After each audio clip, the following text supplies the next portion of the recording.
can get a job in the Middle East simply by trying or by magic, through others or by a fluke. Remember that competition is everywhere. Some here, some there, but bam! Machedo is the best.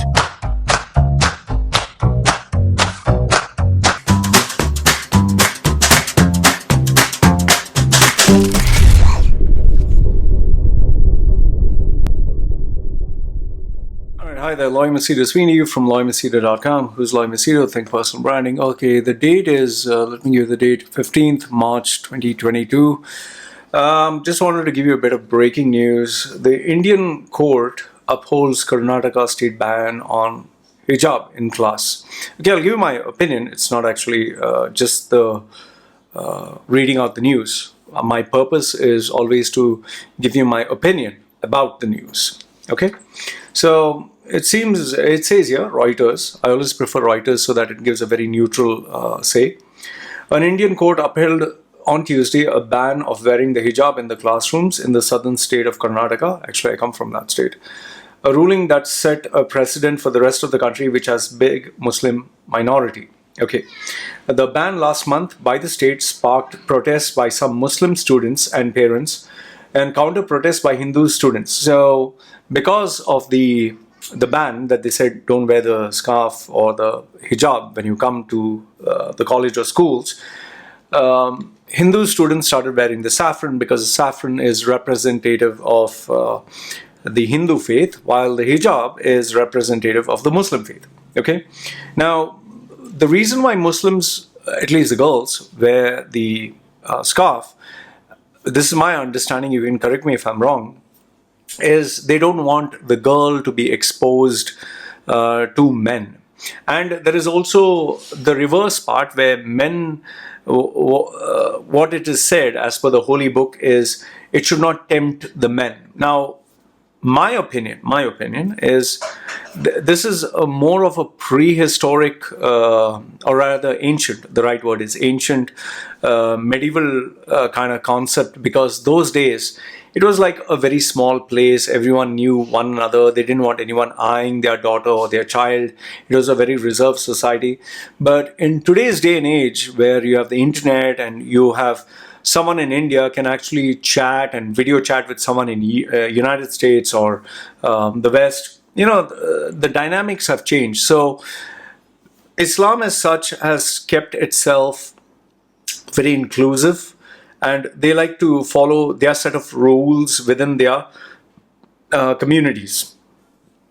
But along with that, there comes certain problems and issues. And the problems and issues are, especially where they teach religion or Muslim-based education, Islam-based education, is they indoctrinate children with the Muslim faith. Like, for example, Allah is the only God. All other gods are fake or not real.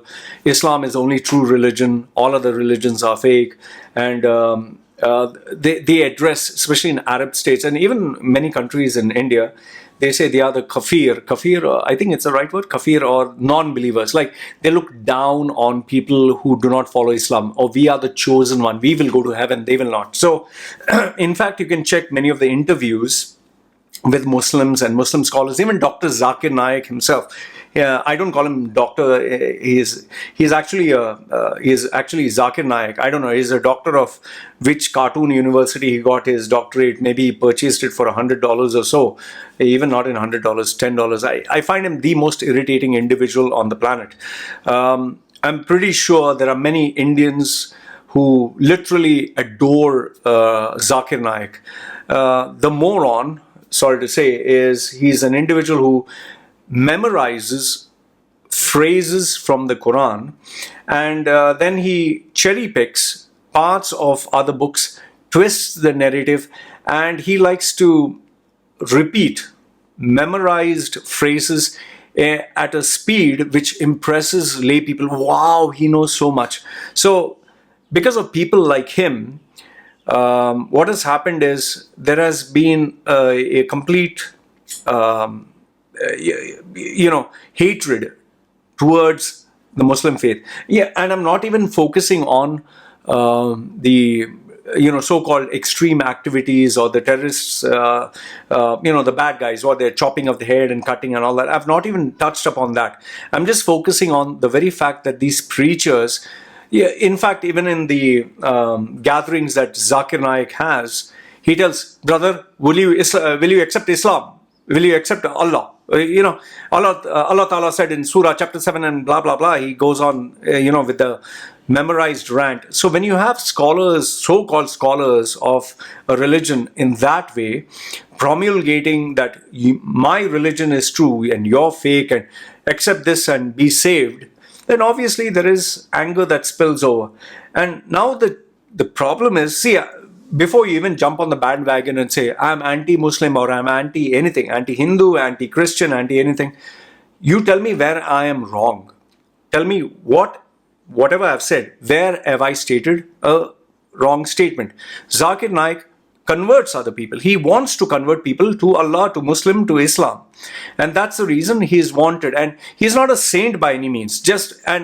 Right off the bat, let me tell you, even Sadhguru is not a saint. Okay, that the guy who portrays himself as a god man, he was a normal, everyday guy who also memorized and learned phrases. And today he dresses up like one of those sadhus. And, that is like a Marvel comics. You dress up like a superhero and you show yourself to be a particular character. He plays that character of being a guru. They call him Sadhguru, with that music and the videos and the production. So it's all engineered to making him look like a holy god man. Okay, and both of them, Zakir Naik and Sadhguru, well, just so that I prefer Sadhguru much better than Zakir Naik.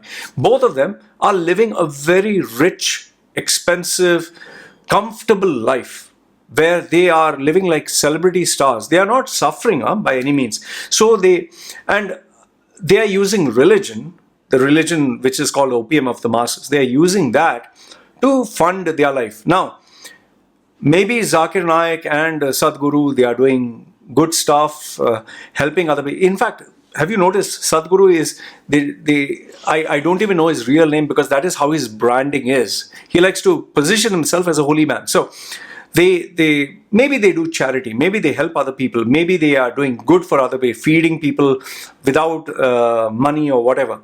But this kind of groups that they create group A, group B, group C, group D. So now the reason I'm giving you a context for all this is all this creates division. Now in India, what is happening right now is the BJP or the Hindu majority, they obviously, they want to save their culture, they want to save their religion, they want to save their identity. Just as Arab states, just as Muslim countries, their goal is to keep spreading Muslim and Islam's, like have sex like rabbits and multiply like one Muslim family have 10 children, marry 4 times and have 10 children with each wife. I'm just saying, it's not that that's what they're telling them, but they want one man to marry more women so that they can have more children. And this stems from the fact that when men used to go into war, men would die, so women didn't have anyone to have intercourse and copulate and grow. Like for example, right now in Ukraine, all the men are stuck fighting the war. The women are left. So the men will die, not the women. So that is why in Islam, they had one man with 4 wives and as many children as one. That is why Islam is supposed to be the fastest spreading religion. Now, that is exactly why India, with its BJP party and the Hindu team, or the Hindu nationalist party, it's more like a Donald Trump kind of style. Donald Trump is very explicit and in your face, and he doesn't hide his agenda. In the same way, the BJP party is saying, okay, you Arab states keep talking about Islam and Muslim states. We are a Hindu country and we are the only Hindu country in the world. We will make sure we explicitly grow as Hindus. Now, India is far more accommodating than the Muslim countries. India is saying, fine, you want to follow your faith? We'll allow you. Democracy. You want to pray to Allah? We have no issues. You want to keep images and your mosques and this and that? Absolutely no problem. But you need to follow our rules. And for those of you who flip the switch and say India is a democracy and all that stuff, keep in mind that every democratic nation has its own setup, and the people vote and decide who should be running the country. And right now, it's the BJP that has been voted by the people. You can complain and say, we are the minority, so we obviously do not have a say in the matter. Then then my advice or answer to this is, then go to a state where there is a Muslim majority, and there you can elect and select your own representatives. Okay. Now I know you'll hate me for this, but this is the ugly, bitter truth. Okay. If there are 100 people, and out of which 90 are Hindus, and only 10 are Christians, or 10 are atheists, or 10 are any other religion, you can't complain and say, oh, we also deserve rights. The world is not meant to be fair, and the world will never be fair. Okay?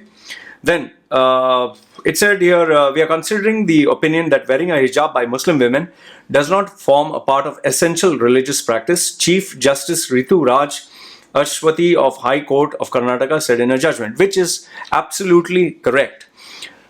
The hijab is an optional dress. It is an optional dress. Now, before I even come to the part whether they should or shouldn't allow, I am of the opinion, this is my opinion, I am nothing and nobody. I am of the opinion women should be given the freedom to wear what they want, provided they are within the parameters of the rules of the uniform dress code. For example, tomorrow you cannot have a girl wearing a lingerie and going to school or college. You can't have a girl wearing sexy dress. You can't have a girl wearing color clothes. So obviously they have to wear a uniform. But now, if you want to wear an extra covering, the school or the institution or the government, it should allow that. If now the government says no, if there's a rule by the government, by the ruling body, by the institution, by even the office place or whatever, you can't expect them to dance to your tunes. Like, for example, if I were to go to any Muslim country, or forget Muslim country, democracy, okay, democracy. Let's say I go to Australia, and Australia says Loy Machedo's views are not in line with our values, and they ban me from entering. I can't shout and say, you are against our kind or my kind, or this is racism. There have been cases where certain individuals have been branded as not allowed. You can't expect the country to dance to your tunes. It's as simple as that.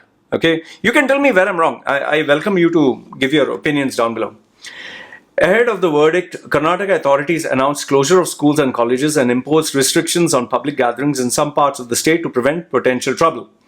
By the way, just so that I don't miss the point, just as Muslims are not allowed to wear, the girls are not allowed to wear the hijab, they've also made the mandate that Hindus cannot wear the saffron, the orange stuff. So both the sides have been told, no, you cannot wear religious clothing. Okay?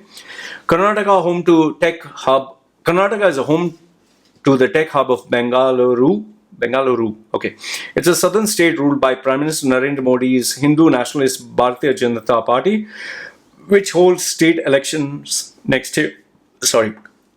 Critics say the BJP could benefit from the division between Hindus and Muslims. This is a fact. It's divide and rule that is happening across the world. Republicans, Democrats, BJP, Congress, okay, Hindus, Muslims. Though this party says hijab ban has nothing to do with the political ambitions, yeah, right. It has everything got to do with it. Okay, let's call a spade a spade. Okay, students who had challenged the ban in court said wearing the hijab was a fundamental right guaranteed under Indian's constitution and essential practices of Islam. Reuters could not contact the challengers. Here's another thing which I wanted to tell you. There were many girls who were like, no, I'm not going to go to school, I'm not going to study, and I will stick to my religion. I personally, I was like, when I heard that statement, or when I heard, my immediate reaction was, if your religion and your God and your scarf is so important, then don't study. Go at home. Sit at home. Nobody gives a damn. Nobody cares a fuck. Okay? Whether you like it or not, whether this sounds very rude or not, I can't go to tomorrow Microsoft and say, you do not like me wearing a red shirt, I'm not going to come to office. I will wear a red shirt. Either you accept me wearing a red shirt or not. They'll say, fuck off. You think Microsoft is going to suffer with one person? In the same way, the education system is not going to suffer. The country is not going to suffer. You, with your religion, you are going to suffer. So stop expecting the institutes. Don't be so self-entitled. Learn to follow the rules. If you don't like it, sit at home. Same way when, even for example, these individuals from Pakistan, Afghanistan, Syria and all that, they go to Europe, they say, oh, we have to wear the scarf. This is, we need Sharia law here. We don't need your law. my response is, go back to the zoo you came from. Why you're coming from a Sharia ruled, infested,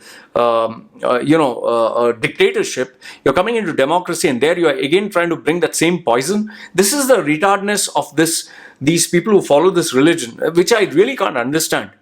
Okay, so even with these girls, and especially even for that matter, even these Hindu boys who are wearing the scarf and insulting and moral policing others, I hate that. Mind your own goddamn business. In fact, those boys will not amount to anything. Those boys who are shouting and protesting. If you see my previous other video, I have stood by that Muslim girl who was alone, and those boys were heckling her. I stood by her. So it's not that I'm Muslim for Muslims or for Hindu. I believe it should be equal for everyone. Okay, so comment down below. You can let me know if you think I'm right or wrong. Abdul Majid, Karnataka's chief of Social Democratic Party of India, said that, who mainly fights for Muslim causes, said he would speak to the petitioners and their parents to help them challenge the verdict in the Supreme Court. Which, once again, if it agrees to this, then it becomes the whole of India has to follow the rules, then you can't change it. Okay, the High Court order against individual rights, against fundamental rights, and against religious rights, he said. Muslim women have been wearing the hijabs for hundreds of years. I agree with this. Okay, Muslim women have been wearing the hijab, but not all Muslim women. Muslim women in France dress up differently to Muslim women in Saudi, dress up different to Muslim women in United States, dress up different to Muslim women in India or in Pakistan. See, there's no standard. The problem with religion, especially Islam, is 100 people have 100 different variations of it, and then you can't say this is our standard. If you're talking about right to wear what you want, yes, you do have a right, but if an institute or an office or let's say a government area, zone or entity says you can't wear something, then you can't wear it. Like I tell people, you do not like the rules, leave the country, Deeply disappointing. Other Muslim politicians, including the former Chief Minister of Jammu and Kashmir, said the verdict was deeply disappointing. On one hand, we talk about empowering women, yet we are denying them the right to a simple choice, she wrote on Twitter. It isn't just about religion, but freedom to choose. I agree, freedom to choose, but within the rules of what is stated in the country. Now, I may not like the rule. To tell you very honestly, like for example, I speak openly against religion. Okay, I speak openly against religion. I believe that is my freedom of speech. But now, the very same people who believe in freedom of speech, let's say if they're Hindus, if they believe in the freedom of speech, they'll say, Loy, this freedom of speech is not allowed in our country. Now, what do you want me to challenge them and say, no, it's my freedom to speak, you all have to change? No, if they made it a law in India, I have to follow the law. And if I don't follow the law, there's a price to pay for it. Why do you think there are so many people who are, for example, explicit atheists in India, and they end up with an FIR or some legal problem? In fact, why do you think I chose not to stay in India? Because I realized if I were to stay in India, I can't speak openly like this. So now, for example, I'm staying in Thailand. There are certain laws against, let's say, the government or the hierarchy or the people. That is why I don't get involved at all in any kind of local or Thai related issues, because I am a guest. I am an outsider. And let's say, for example, being an Indian, if I was in India, let's say, for example, I was staying in India, you could be rest assured I would make sure I would follow all the rules, because end of the day, I don't want trouble. I don't want drama. It's not about being brave. It's about using common sense. Okay. Karnataka ministers told reporters that Muslim students who are staying away from class in protest against the ban respect the judgment and rejoin school. Good. I applaud them and I congratulate them. The ban has led to protest in some parts of the country too, and drew criticism from the United States. United States should learn to shut its mouth and mind its own goddamn business. It has its own shit that it's not able to solve. In fact, with their own nonsense of freedom, they have this transgender nonsense. They have this where men are competing against women. They have division of Black Lives Matter, White Lives Matter, this Lives Matter, that Lives Matter. They carry guns. So the United States should stop lecturing India and mind its own goddamn business. Okay. And the Organization of Islamic Cooperation, yes, stick it up where it's only totally Islamic. Last month, Federal Home Minister Amit Shah said he preferred students sticking to school uniforms instead of religious attire. But here's one thing, okay, with Amit Shah and Prime Minister Narendra Modi, they openly express their religious loyalty to Hinduism, okay, openly. That is another area that people feel kind of upset about. Like, for example, if he said, okay, we will not have any religious anywhere in politics or anything else. But then he's showing himself going to the temple. He shows himself wearing a saffron robe. He shows himself wearing a tikka. He shows him praying to Hindu gods. Now, I admire the man for sticking up to his religion. I admire the man for even meeting his mother. You know, he shows openly in photographs and all that. That's great.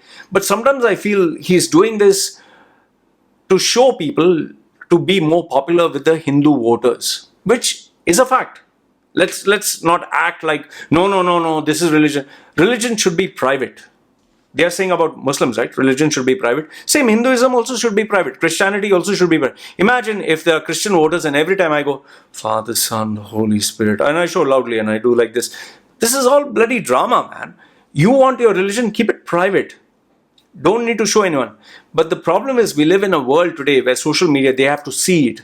That is why people are showing their expensive cars. That is why people are showing their big houses. That's why people are showing their big muscles and the girls are showing, their beauty on this thing with filtered applications. Because we live in a day and age where everyone has to show. So Prime Minister Narendra Modi is playing the cards that have to be played. So I'm playing both sides, the devil's advocate as well as the critic. So I'm trying to give you a balanced opinion. So I'm telling you why Muslims are also kind of upset, because Prime Minister Narendra Modi openly shows that he is hardcore Hindu. I don't know if the word is hardcore, but he is absolutely dedicated towards being, if that is a term, towards being a Hindu, and with his religious, tikka and orange stuff and praying in the water and all that. So he openly shows his faith.